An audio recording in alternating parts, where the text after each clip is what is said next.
While the three astronauts were being chased out of the space hotel by the Canadians, Mr. Wonka's great glass elevator was orbiting the Earth at a tremendous speed. Mr. Wonka had all his booster rockets firing, and the elevator was reaching speeds of 34,000 miles an hour. However, 34,000 miles an hour was dawdling to Enid. Healthy young kids think nothing of traveling a million miles between lunch and supper, and then another million before breakfast the next day. How else could they travel between the planet Worms and other stars? Mr. Wonka should have known this and saved his rocket power, but he kept right on cruising, and the giant Knit kept right on cruising effortlessly at his side, glaring into the elevator. It seemed to be saying, "You people have bruised my backside, and in the end, I'm gonna get you for that." They had been streaking around the earth like this for about 45 minutes when Charlie, who was floating comfortably beside Grandpa Joe, said suddenly, "There's something ahead. Can you see it, Grandpa?" "I can see it. Good heavens, it's the Space Hotel." "Can't be, Grandpa. We left it miles behind us long ago." "Aha," said Mr. Wonka. "We've been going so fast we've gone all the way around the earth again." "A splendid ever. And there's the transport capsule. Can you see it, Grandpa? It's just behind the Space Hotel. There's something else there, too, Charlie, if I'm not mistaken." "I know what those are," screamed Grandma Josephine. "They're Ramicious Canids. Turn back at once." "Reverse," yelled Grandma Josephine. "Go the other way." "Oh, dear lady," said Mr. Wonka. "This isn't a car on a motorway. When you're in orbit, you cannot stop, and you cannot go backwards." "I don't care about that," shouted Grandma Josephine. "Put on the brakes. Stop. Backpedal. The Canids will get us."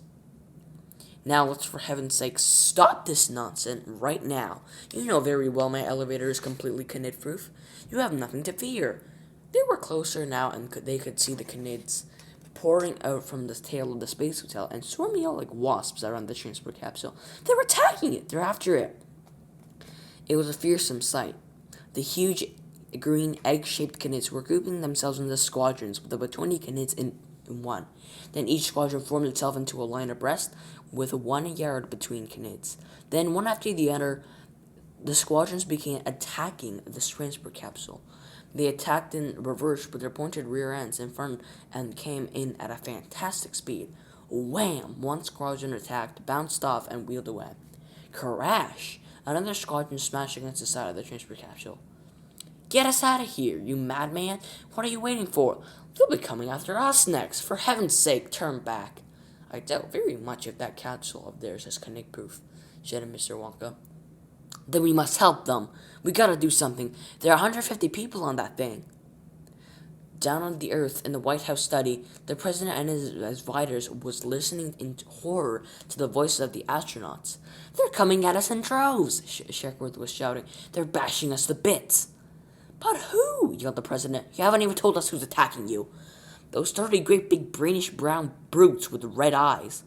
They're shaped like enormous eggs, and they're coming at us backwards."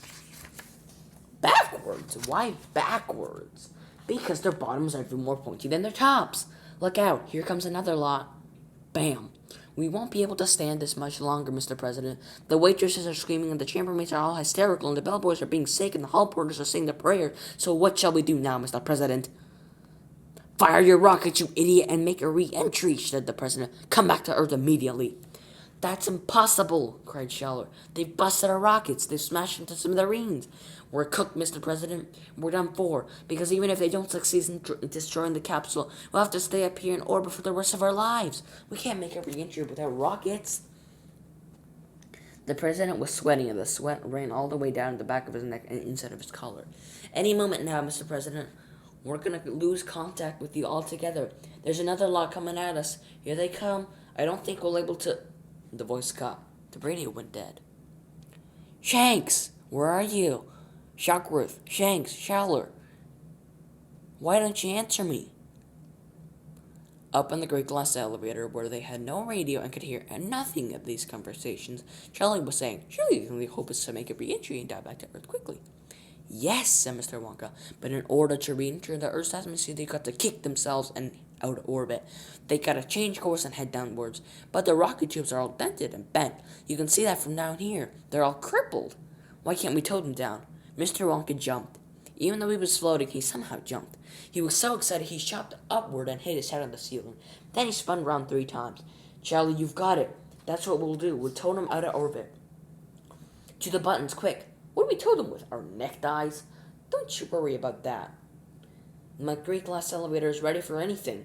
In we go, into the breach, my dear friends. Into the breach. Stop him, cried Grandma Josephine. You be quiet, Josie. There's someone over here that needs a helping hand and it's our job to give it. If you're frightened, you're better just close your eyes tight and stick your fingers in your ears.